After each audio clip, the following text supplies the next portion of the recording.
G'day legends, I hope you're having a fantastic day and so far you are having a brilliant weekend. Now this video, I pinky swear, is going to be a little bit shorter than usual because it needs to be. I have a personal engagement later on with some friends. I'm really looking forward to it. I barely ever leave the house anymore. So this video needs to be shorter, but legends, of course, we do have a lot to go over. And of course, you will be very aware of what we're going to speak about today. We're going to be speaking about what Trump has said about a meeting with Putin. A meeting is coming within the next week, and it does seem like there's going to be some level of deal or ultimatum then presented to Zelensky and the European partners after this. And there's a little bit of confusion around this, and many people have a rejection of this can't happen.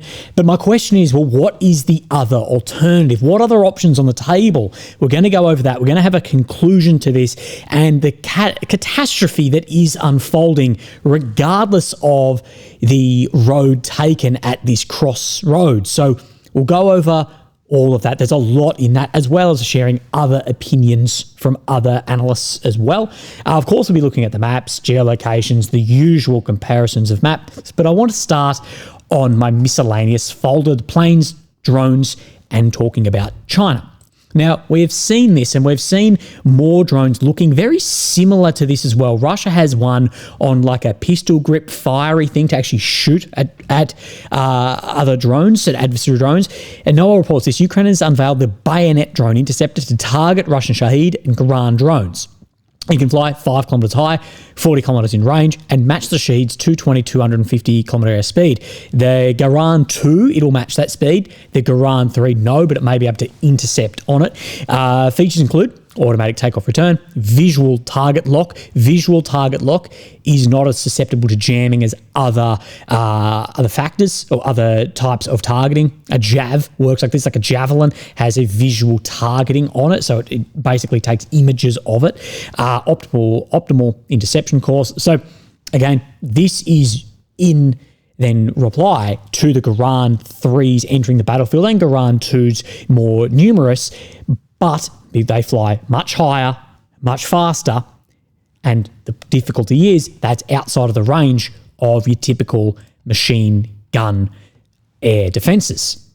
We see this, and we've seen more and more of this, and if only we knew someone who's a wealthy pilot who could help out with something like this who hasn't fought. But we see this, a Motovan Z-137 agro-turboprop aircraft modified with air-to-air missiles, and this is engaging those Russian drones in the air. And it's a Czech plane with Soviet air-to-air missiles on it. But this is something you and I have spoken about a lot. Now, when I was at SOFIC, so the Special Operations Forces International Conference, I think it's named something different, but this is back in 2019. They had a showing of these Sky Warden air tractor aircraft. It's still one of my favorite T-shirts that I took from there to wear. It's a beast, 2-man, heavily armoured little cab on it and heavily armed.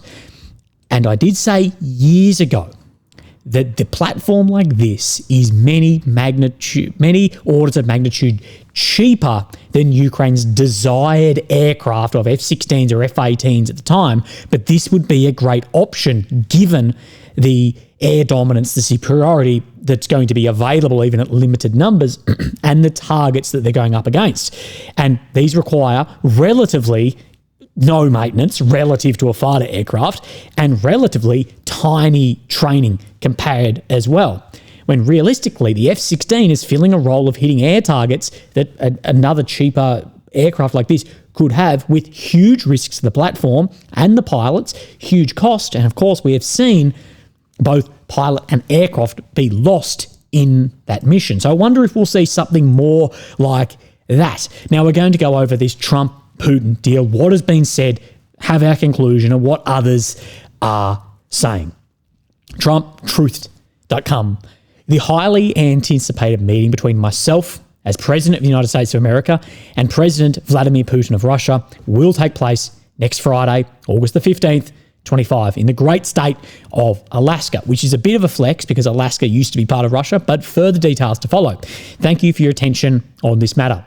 So Putin and the US, they're having a bilateral meeting in state of then America in a week, beyond these ultimatums that we have seen come and go. And exactly what has Trump said. So let's actually have a look at this part of the interview as well. Leaders want to see peace. President Putin, I believe, wants to see peace, and Zelensky wants to see peace. Now, President Zelensky has to get all of his everything he needs, because he's going to have to get ready to sign something. So saying that they both want to see peace, and I don't doubt this. I believe that both nations here want to see peace, but they want to see peace, of course, on their terms. But he said Zelensky needs to get everything in, all these ducks in a row, because there's going to be something for him to sign. So it's going to be Trump and Putin present something to Zelensky. Okay, I know that there's people delusional about this, but at the end of the day, the US has massive leverage on Ukraine, far less leverage on Russia. Russia is winning on the battlefield and is increasingly winning on the battlefield in this attritional phase of war as well. That's just how it is. That is the realpolitik way of this. If you believe that Ukraine is sitting at the table with the same amount of cards and leverage from the US as a player that Russia is, that's objectively untrue and it's delusional. Okay? If that upsets you, I apologize. I want Ukraine to get a fair and just peace as well. But if it's not going to be done diplomatically, it'll be done at the end of the boot and the bullet. And Russia's obviously shown they're prepared to do that. This is why I'll talk about the impossible diplomacy and why Ukraine may not be able to accept this in a bit. And I think he is working hard to get that done. Will Zelensky have to give up any territories, was the question. Well, you're looking at territory that's been fought over for 3.5 years with, a lot of Russians have died, a lot of Ukrainians have died. So we're looking at that, but we're actually looking to get some back. So that there will be an exchange of territories both ways, but that Russia will be walking away with a fair bit. We'll look at what specifically in a minute. And some swapping. It's complicated. It's actually nothing easy. It's very complicated, but we're going to get some back. We're going to get some switched. So some switched, some back. He didn't. Some given. There'll be some swapping of territories to the betterment of both. It won't be to the betterment. But we'll be talking about that either later or tomorrow or whatever. So that there will be areas swapped, switched, moved, etc. Big Surge says this, and this was my initial thoughts on this too. If Ukraine does submit to giving up the remainder of Donetsk and Luhansk, that will go down as a limited victory for Russia, and definitely less than they hoped for. We'll speak on that and the problems that may develop for Russia there. There's a good chance Ukraine won't go for it, in which case Trump blames Kyiv for ruining his big, beautiful deal, which is good for Moscow. And this was my initial thoughts, and many agreed when I posted it on my Telegram, that Putin is playing the poison pill. By presenting a deal he knows Ukraine will not accept, but it will be Ukraine who then rejects it. It's designed to fail. Poison pills are very common in business. It's superficially appealing. It's strategically unacceptable.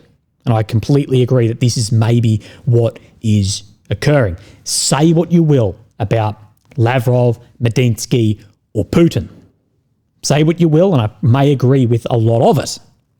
But as far as competence in the Russian order and the Russian world order and how they see things, they are very, very competent in being able to maneuver that through. This has been one of the major concerns I've actually raised about the team's competence and ability and the history and length they've been in when these bilateral or trilateral meetings come together. I'm skeptical that Ukraine will agree to simply walk out of their built-up defences. They're going to be walking out of massive fortifications. It has 1939 Czechoslovakia feel, where the Czechs were pressured to give up the most fortified part of their country. Very likely that comparison will get used heavily by the pro-Ukrainian crowd. I have no doubt that we're going to hear incessantly about how the Alaska meetings are a modern Munich. But this is... my further question is, what then occurs if Ukraine refuses to stop? If they say no, what does Trump do? How does the US act? And not even that, but if the Ukrainian government themselves say, yep, we are signing this deal, and then these nationalist groups, these completely far-right neo groups as well, what will they do? And what happens if they don't stop fighting? So if, for example, if Azov Battalion says, Kyiv, stick it up your ass, we are not stopping fighting. We have lost thousands of men for this mission. We're not stopping. What then happens? Because that gives a lot of ammunition to Russia to say, hey, look, there's still fighting going on. Therefore, we are justifying further military action as a breaking of ceasefires. Or to uphold the ceasefire, do the regular Ukrainian forces have to deploy on their own soil against their own if they won't stop? Does NATO have to enforce it? Who's the enforcer of that as well? Let's look at what Zelensky has said. There is already a lot of support, and it comes in new circumstances. It's definitely new circumstances, with a deadline now set for Russia to cease fire. So far, we see that the Russians are ignoring it, at least for now. This is 100% trying to control the narrative, set that pseudo-environment of that the circumstances, it is Russia who has the deadline set upon them, that they are ignoring it, and then it will get switched into, it was the orange man who forces upon, and buck pass from there. Again, we see this all the time in politics of controlling narrative, setting a pseudo-environment where you are releasing bits and pieces, but to create one specific environment. Now, I just want to copy and paste this into here so I don't forget it. I apologise. So what is actually happening? Well, Bloomberg had this article titled, US and Russia Plan Truce to Cement Putin's Gains in Ukraine. And again, if you don't expect the country in a more favourable position to get a more favourable outcome, then you don't understand the very fundamentals of why war is fought and why war is a blunt instrument of politics. Reverse the roles. Why does Ukraine want to be in a position of strength? Why does Ukraine want to be in the same position Putin is in on the battlefield right now? So that they will get a more favourable outcome. Washington and Moscow are aiming to reach a deal to halt the war in Ukraine that would lock in Russia's occupation of territory seized during its military invasion. US and Russian officials are working towards an agreement on territories for a planned summit between Presidents Trump and Putin as early as next week. The People said, speaking on condition of anonymity to discuss private deliberations, the US is working to get buy-in from Ukraine and its European allies on the deal, which is far from certain, the People said. So, people familiar with it who haven't been named, which always rings alarm bells for me because it seems like that in itself is setting pseudo-environments and feeling out how the public will react to it without having to take any accountability if it then chops or changes following. That Putin is demanding that Ukraine cede its entire eastern Donbass area to Russia as well as Crimea. Now, in my opinion, we've seen a presidential advisor to Putin say there's an acceptable deal. I think this would be the minimum, the absolute minimum acceptable to Russia at this point in time, given their other demands, which his forces illegally annexed in 2014. That would require President Zelensky to order a withdrawal of troops from parts of Luhansk and Donetsk regions still held by Kyiv, handing Russia a victory that his army couldn't achieve militarily since the start of the full-scale invasion, couldn't achieve yet, until it's not over, until the fat lady sings or Zelensky's in a tie. In my opinion, at this stage in the war and the calculations that I use to see who's winning or losing on the battlefield and the future and attritional collapse and breakthrough, etc., this is as good as it's probably going to get. And that is the brutal reality. Let's continue. Such an outcome would represent a major win for Putin, who has long sought direct negotiations with the US on terms for ending the war that he started, sidelining Ukraine and its European allies. Zelensky risks being presented with a take-it-or-leave-it deal to accept the loss of Ukrainian territory. So basically a take it or wear out ultimatum given there. That's that poison pill we have spoken about. But what I will say, why has the European allies been sidelined? Because they are not interested in negotiating an end to the war. They're not interested in it on realist terms that are actually going to stop anything. That's why they've been sidelined. If you're not interested in it, you can continue it if you'd like, but the US is not. That's basically what Trump is saying. And a major win for Putin, we'll talk about in a sec. Trump, he said yesterday he'd be willing to meet with Putin even if the Russian leader hadn't agreed to also sit down with Zelensky. apparently overriding early suggestions of a trilateral meeting, which we will likely see. Now, it is worth noting that there is still a concession coming from Putin's original goals, 4 oblasts, Crimea, etc. Putin is still going to have to sell this outcome to his politicians and especially the soldiers who fought for that original goal.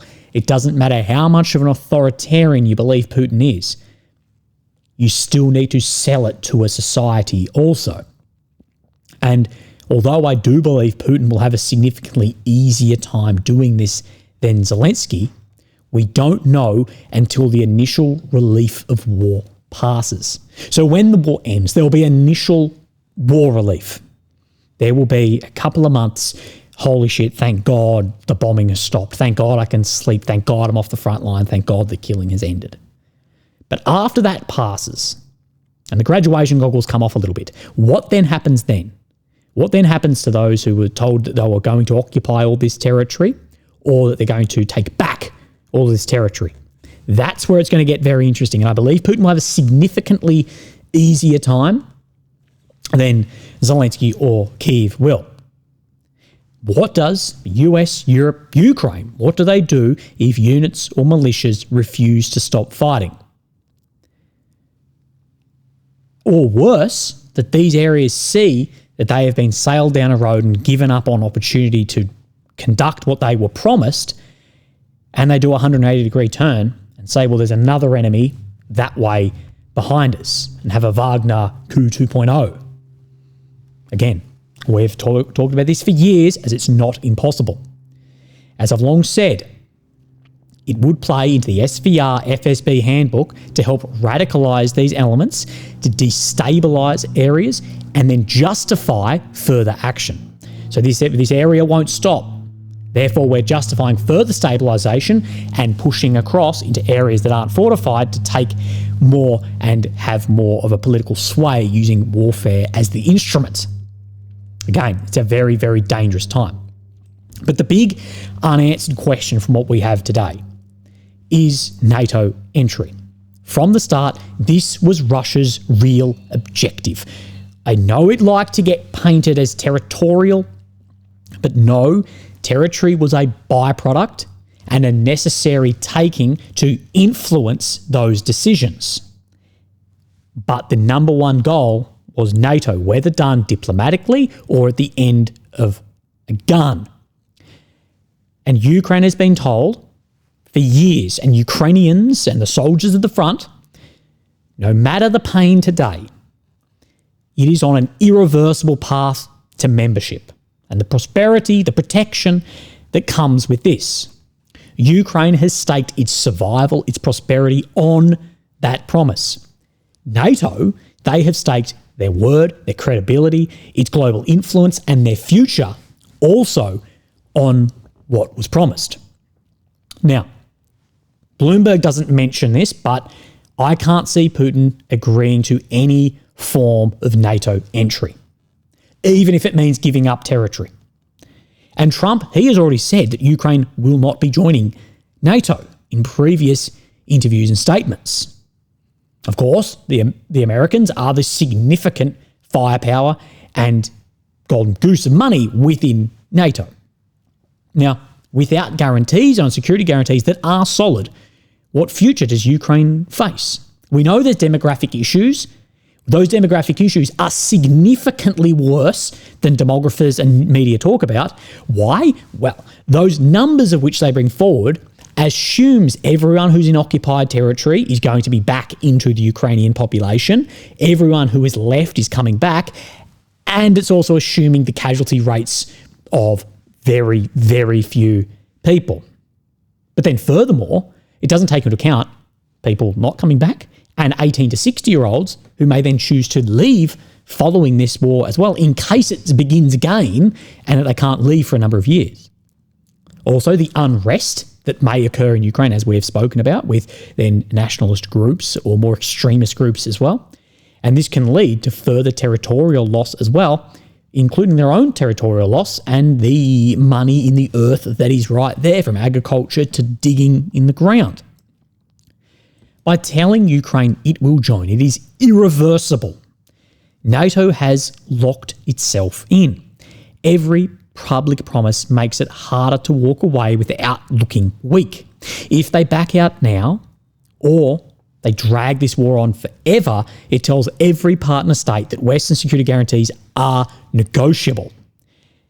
That hands leverage to Russia and other states who may be looking for military guarantees, alliances, and victories and failures in operations.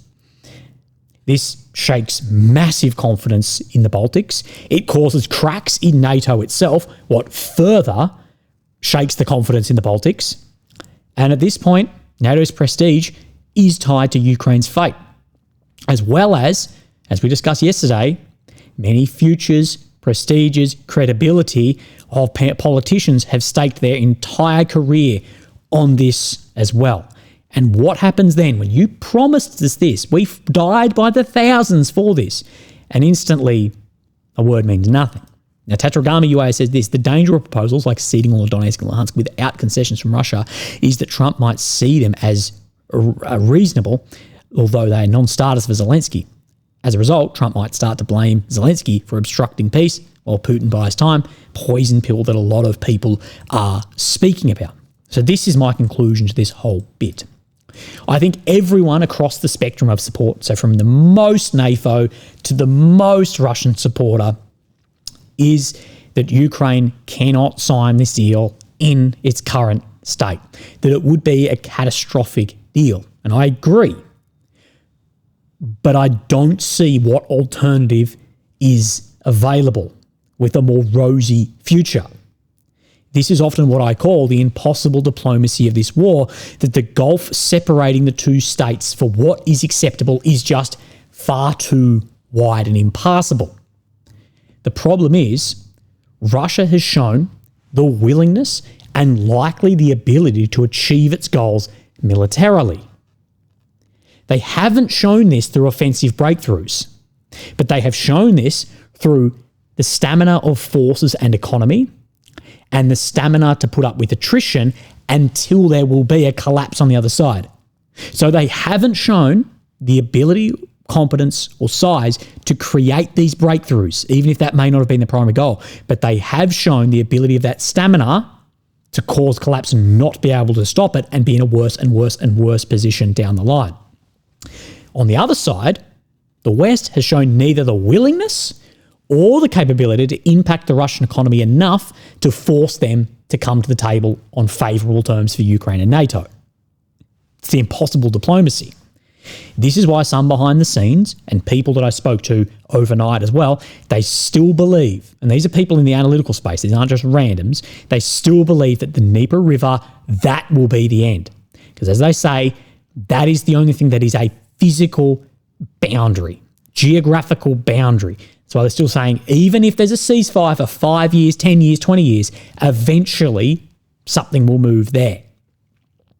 Analysts like Big Surge believe this war will be fought to the conclusion militarily, leading to far more unjust circumstances and peace down the line. But what happens if Zelensky does reject this? The US will be unhappy, Trump will be embarrassed, which we know Trump hates to be embarrassed, and Putin and likely Trump, they'll frame it as Zelensky's fault, that he's not the one willing to come to the table on this. The war will continue, and if the war continues, it will most likely be on a worse trajectory than it is already on, with the US further withdrawing and pulling away from this if there's not something going to be done that's highly embarrassed the administration. And if it continues on the same trajectory or a worse trajectory, that trajectory that is crossing an event horizon, is right in the spaghettification phase at the moment, that trajectory does not end up with Ukrainian troops celebrating a Crimean beach party. It does not end up there. It likely ends up at a negotiation down the line with a significantly worse deal, another generation destroyed, and Ukraine's existence further threatened rather than simply facing a bad outcome. And I mean existence through attrition of young men on the front and far more ground rather than a poor deal that may be able to be buffered through economic activities and political decisions of remaining people inside of borders. Again, there is a lesson being taught from the Russian command about attrition in war, and that the goal of war is a blunt force instrument of politics when diplomacy fails, and that the goal of attritional warfare is to rot your enemy from within, to not break through, but to collapse. And that if politics fails, the bullet, that is what is the blunt force instrument. War is politics by the means, and I agree with Trump. Both these leaders want peace. I don't deny that at all. But Russia has not only shown the willingness, but the ability to continue militarily if it's not going to be. And that's very difficult. And I'm very glad that I'm not the one in Zelensky's shoes, or Trump's, or any European leader who's going to be making these very, very tough decisions. But I'm also very glad I myself did not sell a nation or parrot a belief in a primrose path that does not exist. And that control of the narrative, people will be going absolutely spaz at the moment trying to do that because they did, and trying to buck pass then accountability, because I do wonder what's going to happen to all these people that have said the collapse is imminent for 3.5 years and that Crimea is going to be walked over with little resistance. What happens then to maybe where they make money or their credibility or whatever? I don't know. So let's have a look at this. This is from the Ministry of Foreign Affairs, People's Republic of China, from Foreign Ministry spokesman Gao Jiakun. His remarks on August the 8th. And there's a lot in this. But let's start at the bottom because it's more relevant to then this war. Bloomberg asks, Trump has said imposing secondary tariffs on China for Beijing's purchase of Russian oil was a possibility. Without giving details, does the Foreign Ministry have a comment on this threat of secondary tariffs? China's position on this issue is consistent and clear. It is legitimate and lawful for China to engage in economic, trade and energy cooperation with other countries, including Russia. We will continue to take energy supply measures that are right for China based on our national interest. Raison d'etat, they're China first. That's what they are seeing there. And people from India to China to many nations, including now Western nations, are very sick to death of the US using economic influence to influence economies, whether through sanctions at wartime or whether through tariffs on meat. And this is where nations like this, these growing superpowers, are or may be looking at completely moving away from that as an instrument that can be used against them. In relation to this, AFP ask, according to Indian media, Indian Prime Minister Narendra Modi will visit China upon invitation on August 31 and attend the Shanghai Cooperation Organization Summit. Can you confirm that? And what is your comment on this? He says, well, China welcomes Modi to China for the SCO Summit. That in this gathering, we want to show solidarity, friendship and fruitful results. And that the new stage of high-quality development featuring greater solidarity, coordination, dynamism and productiveness. And what have I said over the past couple of months? The amount of soft power being lost due to what's occurring in Israel-Gaza is massive. We'll speak on Indonesia at some point when I've got the time. AFP ask, Israel's Security Cabinet approved a plan by Prime Minister Benjamin Netanyahu for the military to take control to occupy Gaza City. What is China's comment on this? So he said that we are doing a full military operation to occupy Gaza City, but we don't want to keep it forever. Okay, we'll see about this. China is gravely concerned about Israel's decision and urges Israel to stop the dangerous move at once. Gaza belongs to the Palestinian people and is an integral part of the Palestinian territory. China stands ready to work with the rest of the international community to stop fighting in Gaza as early as possible. The only ones who are outside of this that believe that at the moment is literally the US and Israel. Australia, the European partners, they are on a very different trajectory seeing this war than the US and Israel is, massively reducing power around the world. Ease the humanitarian disaster, implement two-state solution, ultimately realise full, just and lasting settlement of the Palestinian question. So we know where China, India and other great states are sitting, and even middling states as well. So let's have a look at this. Of course, we have the maps. We have Ukraine in the centre of screen, the capital of Kyiv, the red areas occupied since 22, the purple since 2014. Of course, you can see the area of the Donbass here where you see then the dotted line Donbass areas and of the massive fortifications that sit within here. I'm not going to talk about it today. We're going to look at what's moving. So today, we have 2 map updates on Deep State to go over. Now, the most concerning is this one in the Kremnar Forest. What do I say every time? Is when you push forward, you need to expand that to increase your logistics and decrease saturation of adversaries' fires, including drones. And this is what Russia is doing here, creating more of this envelopment on the forest. And of course, the northern flank of Seversk, we see today the Syriac maps showing very, very similar to this. And then out from Dubrova, we see that Syriac maps is saying that from Torsky up in Bolivkia area that there is another envelopment happening at the moment in here. Again, fairly similar to these maps, but showing a little bit more movement to the west. So a couple of envelopments happening around here. And this is all part of the Torsky and Terny front that I've been concerned about for some time. Don't worry too much about it. There's a 66-to-1 kill ratio in here, apparently. But let's look at Terny. What have I been saying? That what Ukraine need to do is stop this western advance from Kharkivka to open up this area that is currently then enveloped, which we do see a counter-attack in this area here in the direction of Katerynivka. But also what Russia should be doing is trying to expand that as well to reduce the saturation of Ukrainian fires. Both are doing it. Time will tell how that goes. Let's continue on yesterday's maps. Now, there's nothing up in the north, but we'll continue our way down. We do see a fair bit of movement on the Velika Novosilka front. Zeleny Hay coming under control and more movement up to the Dashny Dnipropetrovsk Oblast border.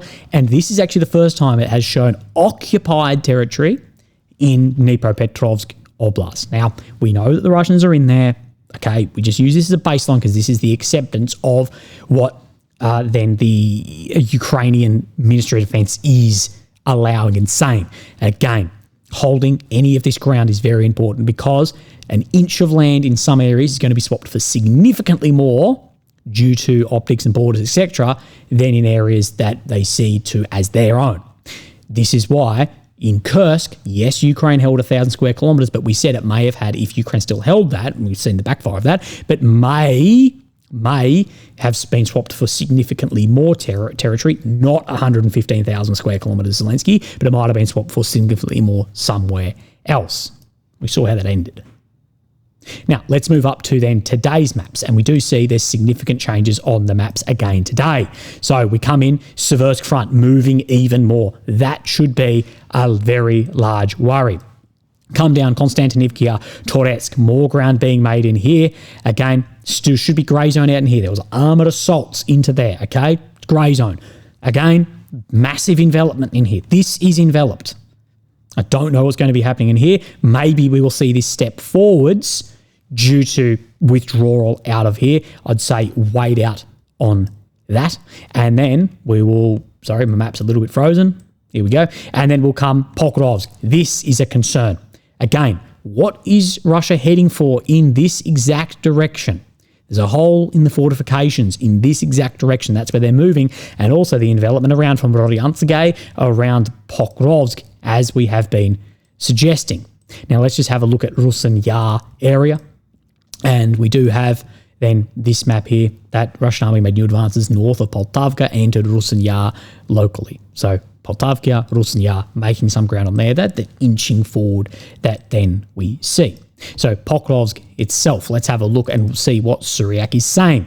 And this is Zove, Pokrovsk front, Russian army entered these streets inside Russia. In addition, Russian reconnaissance groups expanded operations in the eastern part of the city. These operations are a fucking pain. So we see this.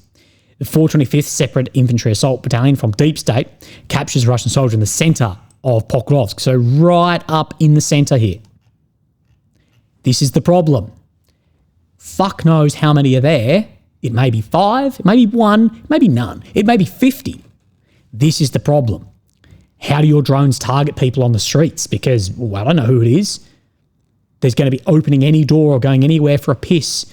It's massively increasing the stress on soldiers there and increasing risks of blue on blue, all of this too. And now a lot of resources are going to be tied up in trying to seek soldiers who are in here rather than actually on the front holding it back. don't underestimate how much damage one or two little elements like that can actually do just from stress optics point of view, more so than hit and run tactics reconnaissance strikes. Let's have a look at Velika Novosilka. We can see further area made Zeleny, Hay, Vaskarenskia. Come on. It's just edging. No one's in here. But we do see this depth being created in this sector right in here. Okay. But we do know from geolocations, from other maps, very likely, and from just the movement of a war like this grey zone in here is most likely red. If it was on poly market, I'd be making good coin. Now, legends, that is all that I have for you today. I've run over time, but I hope that you have a fantastic day. Hope you have a great rest of your weekend, and I will speak to you tomorrow. Thank you. Bye-bye.